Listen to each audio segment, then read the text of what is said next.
and welcome to the No Taboo Woo Show. I'm Sandra Logan. And I'm Gail Chisholm. If you enjoy being a fly on the wall of deep and meaningful conversations between pals on all things spirituality, healing and personal empowerment, then you have landed in the right podcast. Enjoy today's episode. Hello. How is everybody? Hope you're all good. I'm good. I did have a bit of a drama before I got on today. It was funny because so I went to put diesel in the diesel heater, right? And I've got a funnel to put it in because it's under this seat that I'm sitting on and you can't get the wee thingy-bob into the hole for it. So I've got a little funnel anyway.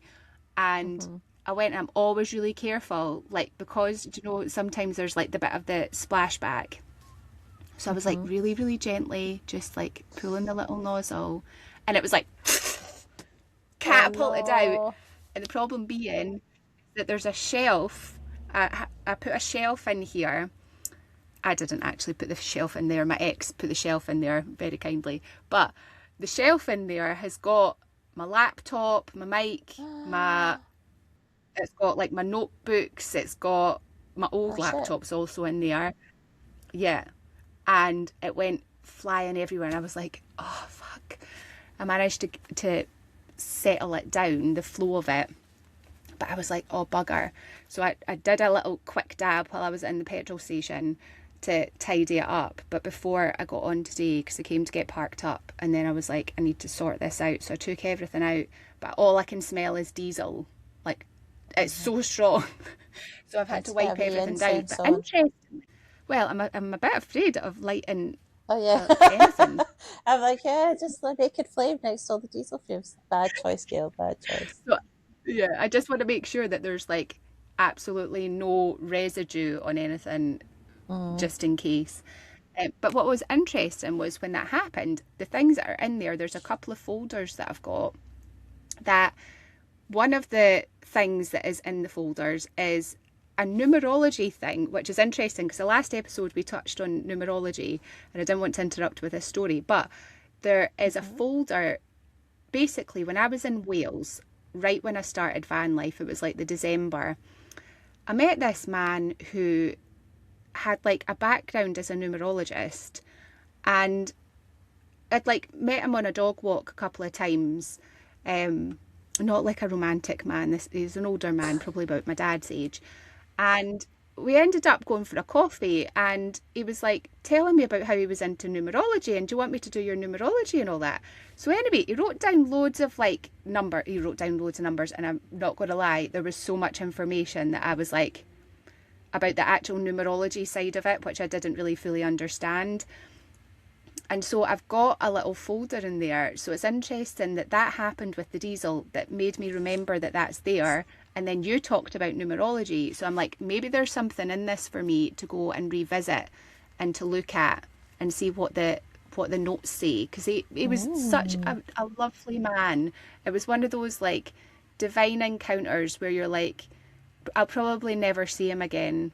Maybe one day he'll come across the pod on YouTube or something and I'll be like, hello. Cool. I can't even remember his name. But yeah, we sat and had a lovely coffee and we had a really cool chat. So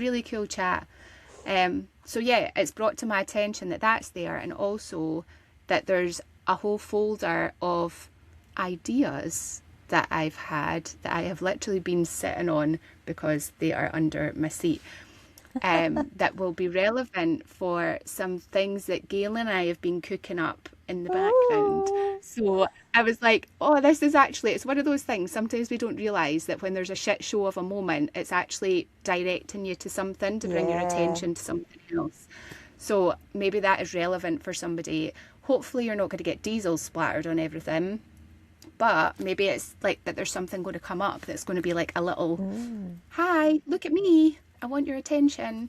Because I always just take my laptop and the mic out and then don't really look at the rest of the stuff in there. So yeah, there we go. There's also a folder of stuff that's got like old art that I've done and things in it that is now covered in diesel, so that's annoying. But yeah, other than that, brilliant. The sun's shining. It's nice to finally see it out because it's been grey and dingy and miserable in Kent. The sun is not shining Love up the here. I'm up in sunshine. Scotland for this weekend, and as you can see if you're watching on the old YouTube, I have my hoodie on, and I've got my little You look so H dog cozy is though. next to me. I know, it's cozy.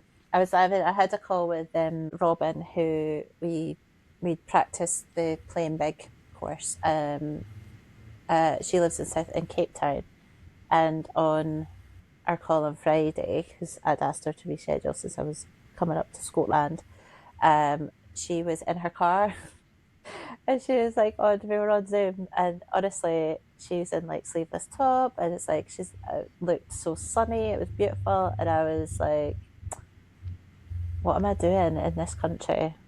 That was all I could think about. You thinking I about was your like, inner mentor and LA vibes. You're just like, take me to the sun. yes, yes. I've been thinking about that Mm-hmm. quite a bit. Actually, I feel like I need to reconnect with her, just with stuff that's going on. I think I was talking in the last episode a bit about inner critic noise, and one of the tools you can use is actually go and have a chat with your inner mentor, which is generally, Yeah. there's fewer words with your inner mentor versus your inner critic, Yeah. but they're generally very wise and to the point. Yeah. So, Yeah. yeah, I love that. It's like intuition versus ego, and like 100%. how the ego tends to lead to lots of questions and anxiety, whereas the your intuition's more like it's more like statements and it's clearer. Do you know, it's more like direct. Sometimes there's like symbolism and stuff though that I'm like, no, you need to make it clearer. Or it's like Could things you become send me an clear. email? I Put that know, in. I know. It's yeah. What Oh deck are man. you using We see, today? Oh, hello, old today friend. I'm using my Light Seers tarot. I love this deck. For anybody that's a regular here, this is my See if the favourite Ace of tarot Pentacles deck comes by out today. I'm going Kristen. to be like, It'll be interesting to see. I'm going to ask, what's the guidance for the person listening today? What is the guidance that you've got? Oh, interesting. There's a few cards that have come out now. Oh, feels like a long story. oh, this How is many is it? 4 or 5? interesting. 4 cards came out. Now, what's really interesting, right, is that this card came face down on these other cards, right? So I had to lift this one up to see what it is. And it is the lovely Page of Wands. I love this energy. It's so like, it's so free and exciting. And it's like acting on an inspiration. It's like, I feel really inspired and full of energy. It's like, I get from this, it's like me when I'm in my aligned generator mode. It's like, I've got an idea, I'm throwing caution to the wind and I'm just going to fucking go for it. Beautiful fiery energy with the Page of Wands. But it was on top of, we've got the Five of Swords, the Hierophant, and Death and Rebirth in this deck. So what I'm getting here is that there is an idea that you've had, an inspiration that you've got, that you're a bit in your head about. It is calling for a new level of commitment and closing out an old chapter, closing out an old cycle. And I'm really getting with this this Hierophant that it's a new path. This doesn't need to necessarily be in like career. It does feel quite careery. Look at me making up the words. But it feels like a new path. That could be like a creative path. It could be in a relationship. Because the Page of Wands can also be a message, like a messenger that a message that you're thinking about sending or putting out into the world. But it really feels like, don't lose the energy and the excitement and enthusiasm that you've got for something by getting too much in your head. The Five of Swords can really be like mental conflict. And with death and rebirth here, like there's a transformational energy, and it's almost like I feel like death and rebirth is sort of in the background of this reading. It's almost like it's sort of underlying, and this is the thing that's fueling this next path or this next phase. And it's like, don't get too in your head about it. Could be something that's like aligning you more with your values. It really feels like a new path, but it's something that's like full of joy and excitement and fun. And this Five of Swords is really like let me get in your head. And interesting that you've just been talking about the inner critic versus the inner mentor, because Five of Swords really gives me like that inner critic vibe. It's like the crows in the ear. Yeah, literally nitpicking away and being like sort of picking at your self-confidence and what you're capable of and who you are. And it's like, and like there's this little person in the background as well of this. It's like this person's like, I just want to get away from it. I want to be free from this. Sometimes the Five of Swords, when I was learning, they were talking about it's like that kind of, it's a conflict card, and it's like it's like, what's the cost of winning? I get you, but seeing this deck, right, for me, this feels like a solo energy. And not necessarily that it doesn't need to be, like this could be something that's somebody else, and it's like that there is a conflict in your life that has got you in your head. It could certainly be that for sure. But I like that, like what's the cost of it? The cost of winning. Because it's like there is a transformation. Like giving into it could easily be like the cost of like giving into that inner critic voice, or like the ego, or the whoever it is that's like telling you can't do something. Yeah. But the Page of Wands, it feels really exciting. It feels like there's something that could give you, what's coming through could give you wings. Take that how it resonates for you, but it's like there's something here that's like a real free-spirited energy. Don't allow that to be trapped by the thoughts that are going on in your mind, or the voice of someone else that's in your surroundings telling you that you're not good enough, or that you can't do that, or that is limiting you in some way. Four of Swords, healing on the bottom of the deck. And healing comes after heartbreak, right? It's like the Four of Swords is after the Three, which is, feeling betrayed and feeling hurt and going through grief and loss and pain. And the Four of Swords is like here with the Queen of Cups underneath that to bring some love, some self-love, being kind to yourself, being gentle with yourself. And that might be a practice, like with the Knight of Pentacles underneath that. It's like this, it's a new way of moving is what I want to say. A new way of moving where you're like allowing the inner mentor to lead, the loving self within you to lead you forward, as opposed to the inner critic who will most likely keep you stuck and keep you repeating old cycles and old patterns. And it's like it's time to move away from that. And the Hierophant can really talk about like a commitment to the path that you're on, committing to yourself and having like fun on the way. Like this Hierophant, he's so chill, just sitting there cross-legged, probably been meditating. It's like, you're allowed to relax as well. It doesn't need to be this sort of like nitpicky energy. Is there anything else that comes up for you, Gail, with those? No, but I was going to tell you a story about the Four of Swords, the card in that deck. Because is why I'm like, this is interesting. That's come up. I'll hold this up for anybody. So last week I had my first of the. So it's a lady in a nest, and she's anyway. So I had my first of my new Reiki training, and the first thing we were doing, one of the things we did in our session, was a guided meditation journey to meet our guardian guide. And the guardian Oh, guide nice. so that's like a protecting energy. And next time we meet, we're going to meet our spirit-led Reiki guide. I could talk more about it another time, but the Four of Swords. So when she did a little bit of chat, she uses a Reiki drum. But I was like settled in, and it started, and the first thing that popped into my head, because like you know what I'm like with these sorts of things, I did have a panic before, thinking, will anything come through? Do I even have a guardian guide? And blah blah blah blah blah blah. The Five of Swords energy, which makes me laugh.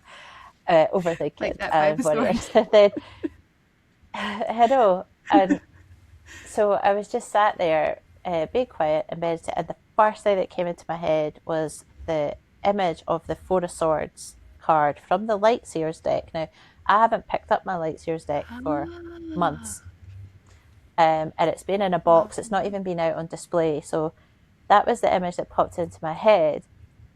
So I saw that, and then I was like, right, so is my guardian guide the person lying in the nest? And it was like, no, that's you. Your guardian guide is the crow sitting on the nest looking in. So after it, I just was like, okay, I shook it off, and I was like, maybe it's not. And I continued on, and I kept coming back to this image. And then towards the end, it's the crow, and there was like an outline of like a crow. And then, so as she was chatting, like getting feedback, I went and dug out my Light Seers deck, because I was like, part of me was like, all right, the crow's on the side of the nest, but in the image there is no crow. Now the suit of swords in the Light Seers is crows, and but I was like, this is really interesting. So I was like, okay, I think my guardian guide is a crow. But I was just really interested when that popped up, because I was like, and then there was something on a program I was watching yesterday where this lady was painting a crow. So part of me is like, where you're like, oh, okay. So maybe the crow is my guardian. So I'm just trusting that process just now, that my guardian guide is the crow. And that is the protecting vibe that's here to look after me, can give me advice or guidance and healing. But it's funny that card, so I was like, oh, okay. So to me, I've taken that and as a so follow-up sign. interesting. Yeah, totally. Like with the other cards as well. So interesting because it's like I was saying about the Page of Wands can be a messenger. So it's almost like your guardian spirit is like bringing you a message regarding this stuff, and then bringing you back down to the Four of Swords and the healing. And I actually really love that because then it's like the crow is the one with the perspective on the nest. Do you know what I mean? Because you can't see a crow in it, but it doesn't mean Oh, that the crow's not like watching over you. That but is it was so really funny because beautiful. when it popped into my head in the meditation, a part of me could have sworn blind that there was like, you could see that there was a crow on the edge of the nest. And then when I picked Yeah. up the card, and I was like, there is no crow on this desk. So it's Did that anything was else quite come cool. up for you? We did a so it was a really interesting session actually, and then the end of it, she did a healing, and obviously we were talking about intentions and things going in. I've written some notes, and what I need to do is then summarize those and put them back into the group. But it was really strange because the second half of it, I felt physical sensation, because it was, the intention was that this was healing to remove a block. Um, what was it? Healing to remove a block from like the for this spirit led Reiki stuff, right? That was the intention of the healing, and like she was actually talking to us about interpretation of stuff that you say. I was like, it's really cool. Like I was like, yeah, this is why I've signed up as well. Um, and then so the second half of it, I felt like physical sensations of things like shifting through, like weirdly, like going through like kind of the sinuses and like coming up. So I felt a physical shift of something. Couldn't tell you what it was. But then I had this really random thing when I was at the beginning of this sort of healing session. So she sort of took us on, and then she was using her Reiki drum, and where like sometimes it's like images sort of like thought come into perspective and then disappear. It's like, I always sort of describe it, it's like lava lamp energy, where it's sort of like, it's not a pulse as such, it's sort of like, or like if you remember like Star Trek from when you were like younger, where they would go into like hyperspace or something, it was like the stars sort of suddenly come really, it's like to create perspective. If you're on YouTube, this will make sense, because it's like it's coming towards you and then going away again. It's like so it's like it's like waves of images that come in, and sometimes it goes really fast and I can't quite get them. But I had this really odd thing, and it happened twice, and I haven't really figured out what it meant. But it was like a black and white image, almost like outline, and it was a face which then morphed into Prince Charles, or King Charles as he is now, and excuse me, and then morphed into the Queen and then disappeared, which is strange. So, and then it did it again, and I was like, oh, this is interesting. The Queen's not here anymore, but it's King Charles. And then, so what sort of, like the other, so I haven't put my interpretation in it, because like there's a bit around royalty, but then I was like, it's a family connection, it's mother and son. Maybe I foretold the Brooklyn Beckham thing, because we talked about that. Maybe mother and son. I don't think it is, for anybody that listened to the last episode of this one, because the Reiki thing was happened a week past Sunday. So we're on like the 24th of Jan, so it was last Sunday. So I haven't really kind of figured out what, because it came in twice. So I was like, obviously, like, don't dismiss it. Yeah. And then I jotted down some Did you other have bits any and feelings bobs. around it? I couldn't quite grasp who the first face was, because it didn't start with Charles, it started with someone else, but it wasn't one of his children. Or one of the children that I was going to cast aspersions. It wasn't William or Harry. And then, but it was just weird, because it was like literally, like it just evolved into the Queen. It wasn't like flash, flash, flash. It was like it came in, and then it's like the faces just, it like morphed and changed and then went away again. Oh, interesting. What would be your perspective on that? I don't know. The first thing that I thought was like the first thing I thought of was royalty, and also like how you have talked in previous episodes, and we've talked offline and stuff, about you having potentially a past life as Mary Queen of Scots. Oh yeah, that was the first thing that I thought. That was the connection that I made there, was around like, oh, royal energy. Maybe it's like what royal energy means to you. Maybe they've got a message for you. Maybe the Queen wants to connect with you. Oh, maybe. So, that would be cool. Hey, Lizzie. Hey, Lizzie, what's up? I know. That's what you did. Sorry. My dog's like next to me, and he's just decided to stretch out, and he just pushed what was anyway. Yeah, so I think I've what I should do is I need to revisit my notes, and then, because we were talking about interpretation of these things, and she was talking about like what are the, like, I think we were said, what is it, you look for themes, metaphors, and then I can't remember what the last one is, actions maybe. Really interesting. So my next one is next Sunday, so I've got this weekend off, that's why I'm looking, and then next Sunday. So it was funny as well, because this is where like you get into your own head. This is the 5 Swords Edit. So the stuff is on a group, an app, so it's on Circle. And then so she's asked for people, when she did the Reiki healing, for us to take notes and then to share it, so that, and what your interpretation is. And also in the sharing, it allows other people to look at it and maybe give you a different perspective.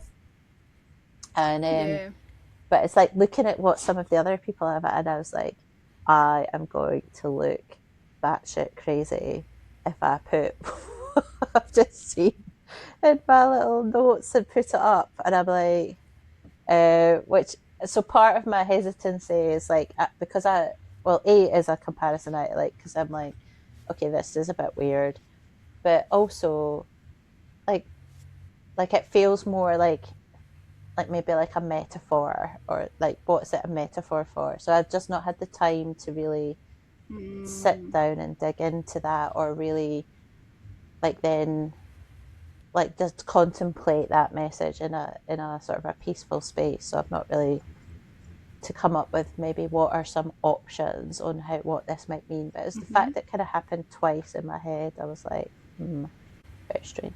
You can always ask for more information. Could do. Maybe Now that you've connected with the crow, your guardian spirit, you can connect with the crow and say, what you trying to tell me with the royals? caw. Caw, caw, caw. 5 swords. Caw, caw, caw. If anyone's on watched that note, yeah, you go. No, you go. I was just going to do a reference to Schitt's Creek where the woman does the this is what happened when I was like, the guardian is a crow, is where she does a film. It's like a sequel as The Crows, and then it does like The Crows 2, and there's scenes where it's like she's communing with the crows. But yeah, I like caw. Literally communing with the crows. I know. I had a really weird thing happen the other night. I was walking Freddie quite late, actually, later than I should have been going to my bed. I say should have, later than I would usually go to my bed. And I was walking along and he was doing his thing. Freddie is like, my dad calls him the nose hound because he literally has his nose to the ground wherever he goes. He loves a sniff.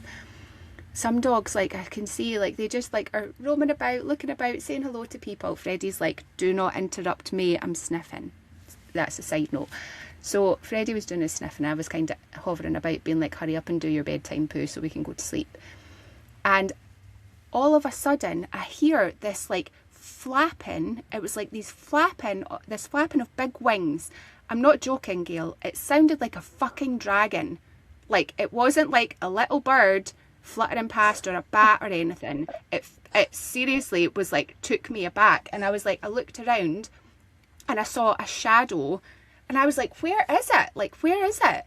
And then I didn't see it. I didn't see whatever bird it was. It must have been a bird of prey, because I was like, I have literally never heard a bird like that in my life. But it was like do you know, like in movies, how you hear the flapping of a dragon flapping its wings, and it's like that heavy kind of weighted flap. That's what it was like. And then part of me was like, God, I hope it wasn't a bird of prey that was eyeing up Fred, being like, he's hovering about a little bit too long. I could probably take him. He's like nine odd kilos. I could probably lift him up. Thankfully, he did not get taken away by a bird of prey. But it's really interesting you bringing up the crow, because I'm like, I feel like the birds are talking. The birds are talking, and what is it that they're trying to say? They're very much like seeing things from a higher perspective. And actually, actually beautiful that your guardian spirit would be a crow, because you're like the projector that sees like the bigger view of things. So it's like that sort of expanded view of the world and situations and things like that, which is quite cool. But yeah, that's my wee story of what happened. I shat myself initially because I was like, what the fuck was that? I'm not surprised. And then I was like, imagine, it's like, not to get stuck in the fear, but I was like, I did hear a story, I don't know if I ever told you that, about a chihuahua that got taken from somebody's back garden by a bird. Yeah, I know. Apparently they can lift up to like 7 kilos and still fly like big birds of prey. Not to put the fear into anybody, right? But since I heard that, that's like, obviously my ego has taken that little detail and locked that away for future reference, just in case there is a gigantic bird of prey that eyes up Fred. Hey, pal. But like, when it's like seagull mating season, though, it's like if you walk near a nest and like they will dive bomb dogs. Like Hamish and I have been dive bombed by seagulls protecting a nest. Yeah. The only thing I was thinking about, like this sort of the guardian guide thing being a crow, I was like, it's quite tricky to communicate with a crow. So I feel this is also a Is it lesson in any like more tricky to intuitively like communicate with a crow than knowing. any other animal? Well, I suppose I would have rather a person, obviously. You said it's like they could tell me what they're All thinking. right. But then this is it's a But it's the lesson in like energy. That's knowing the and thing. trusting. And that's the thing, because like I I used to do quite a lot of connecting, and I do it to an extent now with like the animal spirit deck, connecting with the energy of different animals and stuff, and my own spirit animal. So I do like connect with them. I haven't recently actually, but like they still bring forward messages. Do you know what I mean? And it's like it's just a different way. Like they can still deliver you messages through like visions or through even words and stuff, because it's like it's the energy that's bringing it forward. Do you know what I mean?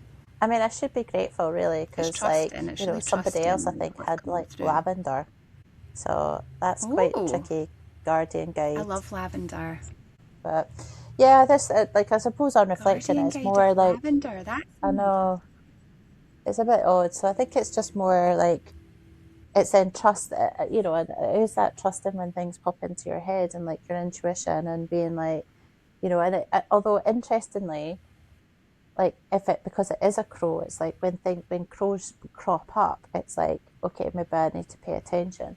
One thing that the teacher Jane was talking about around how to use the guide, and just over the next or last week and this week around, you know, start like imagine she was saying that she puts her guardian guide at like she imagines they're around, and then it's like when she goes anywhere, it's like, or when she goes downstairs, it's like the guardian guide is parked at the door. If she goes out, she asks it to come with her, and it's just like that kind of protective energy. So you're the whole Oh, point she that's was saying is cool. to start is you use your guardian guide to protect your energy when you're doing any like Reiki healing and things as well. But they can bring you messages.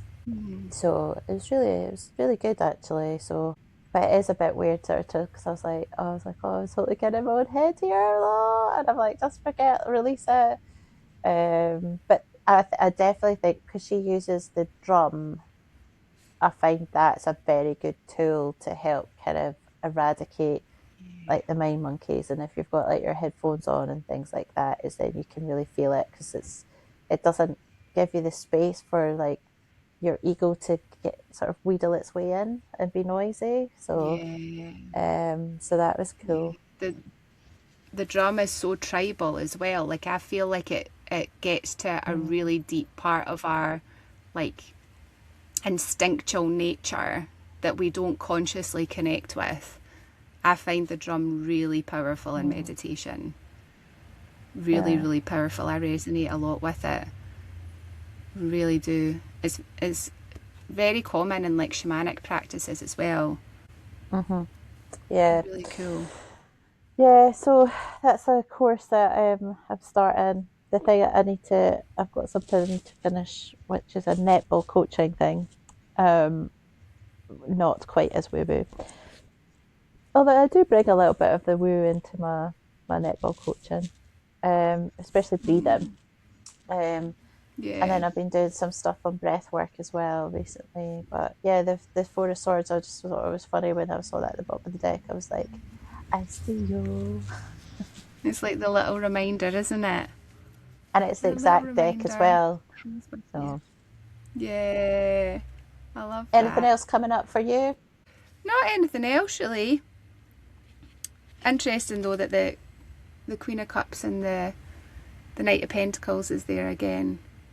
It's like Queen of Cups is like so intuitive. It's like it's trusting that intuition, isn't it? And it's like maybe that's part of the message, like with this Knight of Pentacles as well, as like that, like the spiritual progress sometimes that we seek is like it's like we want to make leaps and bounds. It's like we want to, with the Hierophant, we want to jump up to the top of the staircase to enlightenment, but it's like it's in the little steps that we take forward that we are like connecting more with ourselves. And I suppose it's like And the story that you've just shared is like you've created the space in a tangible way by booking yourself onto that course that's allowing you to move forward and like connect more with that spirituality and your intuition and with your spirit team and stuff as well, which is really cool. Yeah, like divinely guided as well with the Six of Swords. Really beautiful energy. Be keen to Queen of hear Cups is what my our card. listeners take from it. I do have one like Yeah. practical question for you around the reading. A, because I'm curious, but I imagine anyone listening or watching might be curious around when you shuffle and how the cards came out, and you said that the Knight of Wands was like face down on top of the other card. Like, how do you normally, like, Yeah. how do you deal with those sorts of things when that kind of happens in a reading, rather than just like something shot out or you've cut the deck, or it's like, you know, because you're like, oh, okay, this card is Yeah. like on top of this. So what's the additional meaning, or how do you do that? Do you know what instantly popped into my head, right, was when you said to me before about something about my human design is like, it's the role model line. It's like some things you don't know how you know, but you just know. Yeah.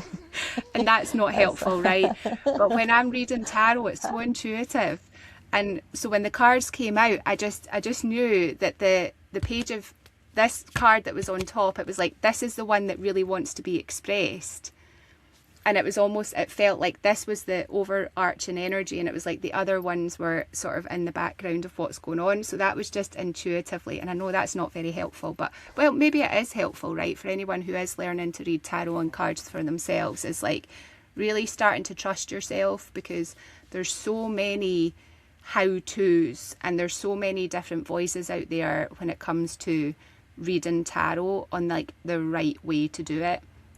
The right way is your way when you connect with yourself intuitively, because like I've seen readers pull the cards in very different ways. Like there's some that are very methodical, that are very like, this is my practice. Every time I'll shuffle, I'll cut the deck and then pull from the top of that.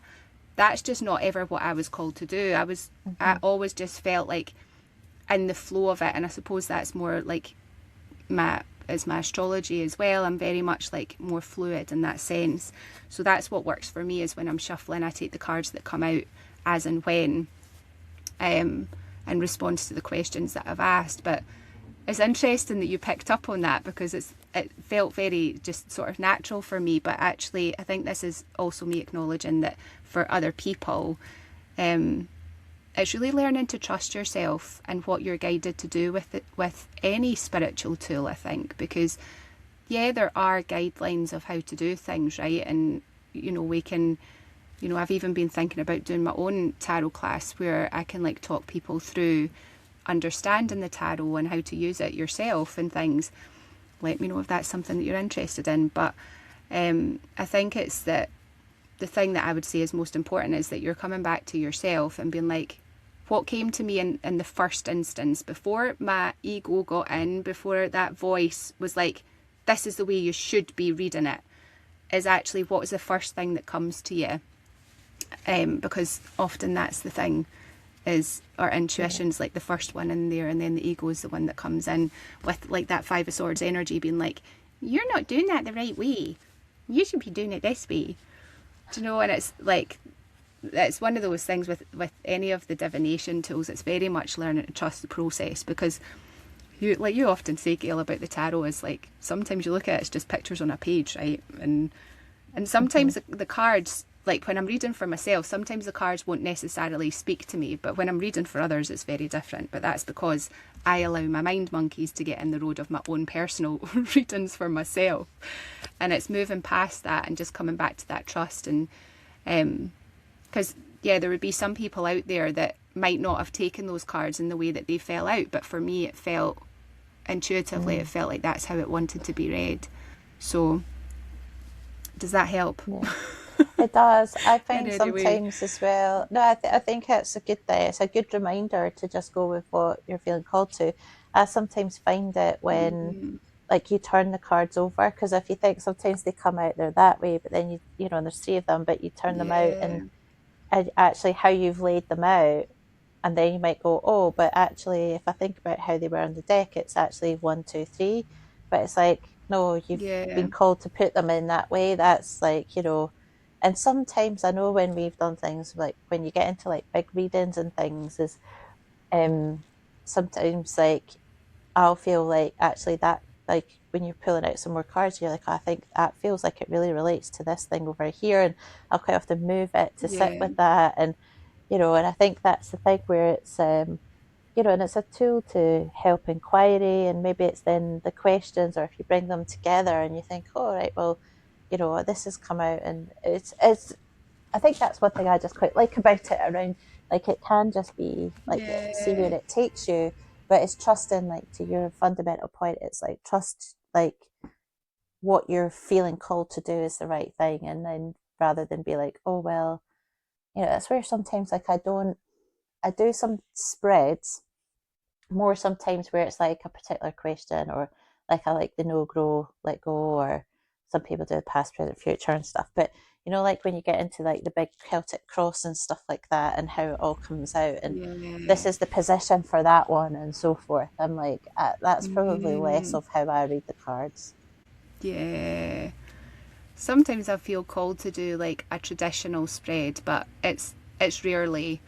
I think I like following it and seeing what comes up in the reading, because sometimes like also we want to dig into the energies, right? And not everything presents itself in one card. So like, you can ask one question and it's like if one card comes out, it's like, well, maybe we want some more details on that.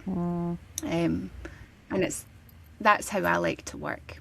But I know that everybody's different, and it's just honouring what feels right for you. I feel like the spreads are a good place to start if you're new to using tarot, because it's like it gives a bit of structure and sort of helps you to get maybe a bit of a foundation around it, that then you can learn like your own fluid practice, like what works for you. Yeah. Or But it's to all a structure learning a curve, and I question don't feel like properly. yeah, yeah, yeah, because questions are so important as well. You taught me that. You know, yeah. When we ask good questions, we get better answers. That's what I always like feel like, and it feels like such a parental thing to say. But it's like with tarot, really, the question's so important. Like we don't want to be asking our yes no questions. We want to be asking, for guidance on something, or like, what is this situation here to show me? Things like that, and where it's like it can open up a whole sort of conversation between you and the tarot, which is really a way for you to connect to yourself, connect to the universe and your spirit team, and get some guidance. So I just love it. I just love it. And do you know what? Even if it was just pretty pictures on a page, right? I think to myself, with every single card in the tarot, they are like a work of art. Like they're a complete work of art. And it's like, if you like looking at pretty pictures and you've never considered tarot, then maybe tarot is your jam. If you connect with art and visuals, it's a really great way to connect with your intuition. And you don't need to be like deep into the land of the woo-woo. Like I was quite new to my journey when I got my first deck, but it really helped open up my third eye and open up my vision, my sight. So it's a really great tool for that. And it's fun. It's a fun tool to work with. So yeah, there we go. I'm having a peek through at the cards just to see, like, is there anything else on it? That Knight of Pentacles keeps coming through. It's just like keep taking steps. Keep taking steps forward. Keep taking steps. That feels like a lovely message to end on, for us all, the action, or just to keep taking the steps, small steps, one in front of the other, and you'll and be surprised how far you come. inspired. Yeah, like don't let this Five of Swords energy zap your enthusiasm for life, or zap your creativity, or your zest for whatever it is that you want to move towards. Have fun on the journey. It's not meant to be all hard and tough, and it's meant to be fun and creative and playful and all that jazz. Word. So there we go. Word. I don't know what. Word is Until more the like next time. Where it's like this side. Where's it? until the next This is time, where you what's try the and see spot if you're word. No. This is why, if you are listening on one of our audio platforms, is go and get yourself on YouTube and at least look at the last like 30 seconds of this podcast, and you'll get to see Sandra and I making utter tits of ourselves, trying to do I know. And each also, side, like, west on side. a you said west side. On a final note on that, I shared with Gail on TikTok the other day that a lovely, lovely soul who I've worked with in the past and has been on the journey with me for a long time. Shout out to Anne, because she is a beautiful, beautiful soul. I really, really appreciate you. And Gail knows her too, which is really nice. And she shared on the old Tiki Talkie that she says, look who's in my living room. And it was me and Gail on telly. And it gave me such a chuckle because I was like, oh, that's so funny.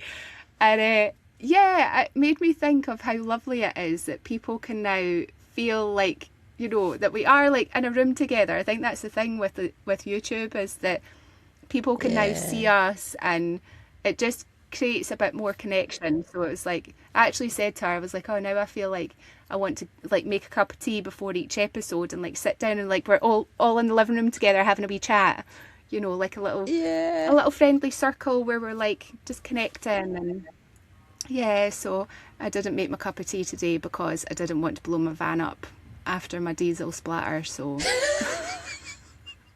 the joys, but next time. But thanks for being here, everybody.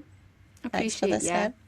And if you're not following us on the old YouTube thing, get over here. See you later. We'll see you soon. Thank you for listening. If you enjoyed today's episode, then be sure to like and subscribe and hit the bell notification so you get informed about future episodes. We'll see you next time.